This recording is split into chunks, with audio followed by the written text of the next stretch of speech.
Hello दोस्तों, आपका फिर से एक बार स्वागत है the experience trader YouTube channel के अंदर। तो दोस्तों, आज हम फिर से करने जा रहे हैं डेली मार्केट एनालिसिस। मैं कल के बारे में थोड़ा सा डिटेल कर देता हूं। जैसे कि मैंने कल बताया था कि आज अगर आप सोचोगे कि कॉल की तरफ या पुट की तरफ की कोई बहुत अच्छी आपको ट्रेड मिल जाएगी, तो बहुत अच्छी ट्रेड नहीं मिली होगी। जैसे मैंने कहा था, मिड कैप, फिर निफ्टी और निफ्टी 50 किसी में भी बहुत अच्छी ट्रेड नहीं मिली होगी।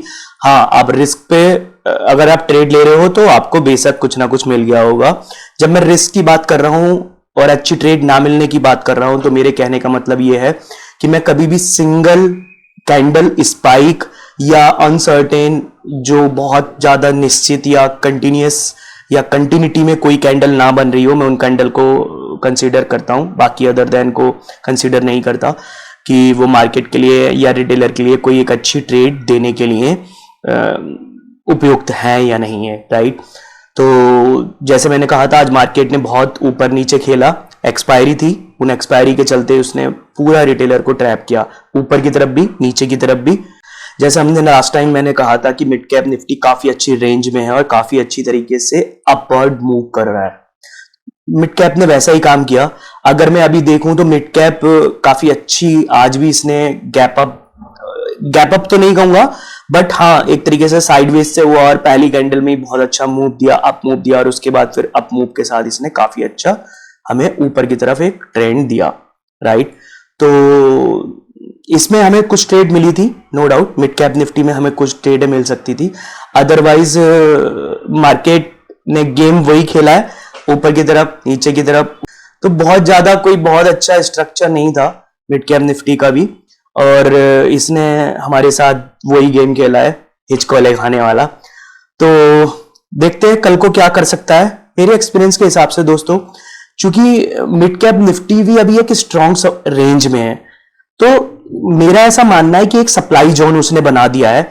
इसमें वो ऑलरेडी सप्लाई दे चुका है, राइट। महीने का एंड हो चुका है, तो अब जो ऑब्वियस सी बात है, कहीं ना कहीं एक्युमुलेट करना पड़ेगा उन्हें। तो अभी हमें जिधर की तरफ भी मूव मिल जाए, या तो ऊपर की तरफ या नीचे की तरफ, जाहिर सी बात है हमें उसमें उसी तरफ ट्रेड करना चाहिए। बट मेरा थोड़ा सा कॉल की तरफ अब मिड कैप में एक डाउट है।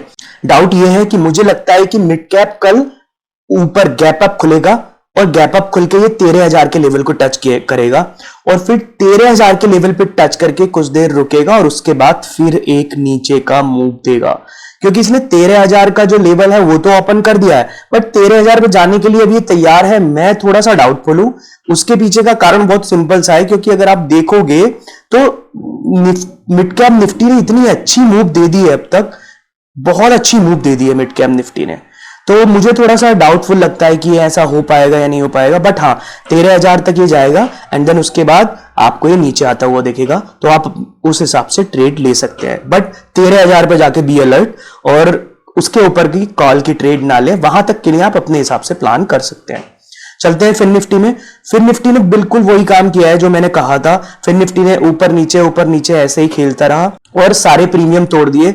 अगर किसी ने कॉल की ट्रेड ली होगी, पुट की ट्रेड ली होगी, सिंगल कैंडल स्पाइक में तो कुछ बना पाया, अदरवाइज कुछ खास उसने नहीं बनाया होगा और लॉस ही करके बैठे होंगे। और बहुत सिंपल सा इसमें एक लेवल है, जो बॉटम का लेवल है, जो मुझे लगता है ये 200 से लेके 270 तक के बीच का एक लेवल है, जो ये बॉटम पे बनाया हुआ है। ऊपर से एक ट्रेंड लाइन है जो आ रही है, राइट। तो कहीं ना कहीं मैं ये कहूंगा कि जब ये 23,600 के ऊपर सस्टेन कर देगा और 15 मिनट की कैंडल को एक बहुत अच्छी तरीके से स्ट्रॉन्ग कैंडल बना देगा, तो फिर निफ्टी को हम ये कह सकते हैं कि ये एक ऊपर की तरफ अच्छा मूव देने के लिए तैयार हो जाएगा और एक संभावना हो जाएगी। बट हाँ, इसके लिए फिर से एक लेवल होगा, इसे 23,670 और उसके बाद 23,700 के लेवल्स को लमसम लगभग अगर मैं कहूं तो ये वाला लेवल जो है, इस लेवल को ऊपर तोड़ना पड़ेगा, तब जाके ये थोड़ा सा बुलिश अंदाज में आएगा। अदरवाइज कि फिर निफ्टी, चूंकि मंथली एक्सपायरी खत्म हो गई है, तो फिर निफ्टी अब क्या करेगा, अब एक्युमुलेट करना शुरू कर देगा।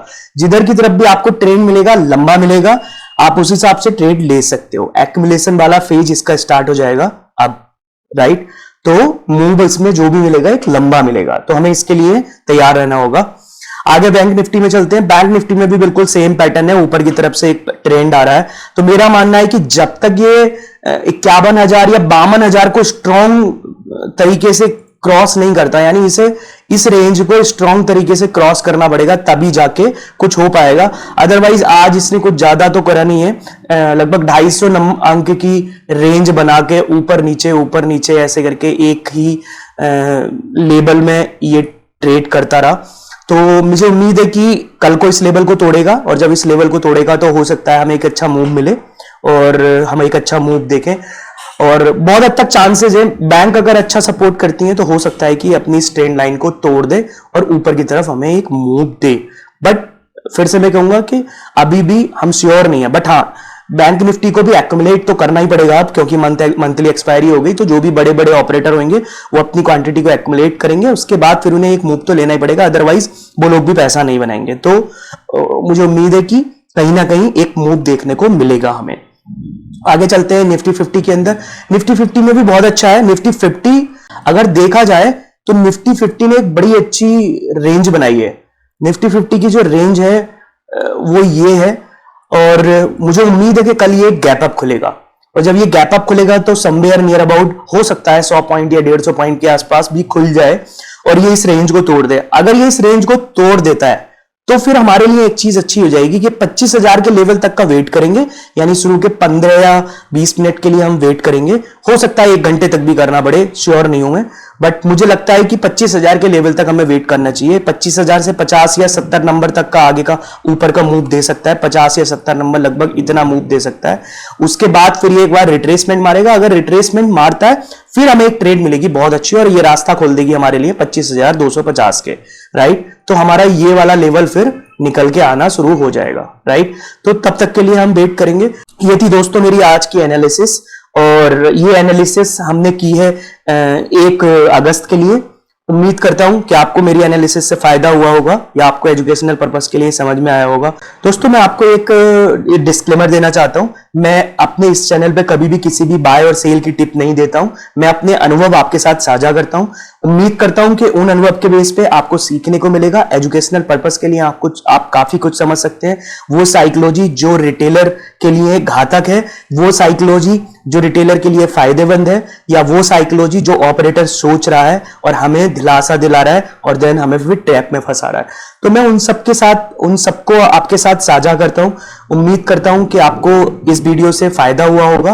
और दोस्तों अगर आपको ये वीडियो अच्छी लगी हो तो प्लीज इस वीडियो को लाइक कीजिए, सब्सक्राइब कीजिए इस चैनल को, एंड देन आपका कोई भी डाउट हो, कोई भी क्वेश्चन हो, प्लीज कमेंट में मुझे डालिए।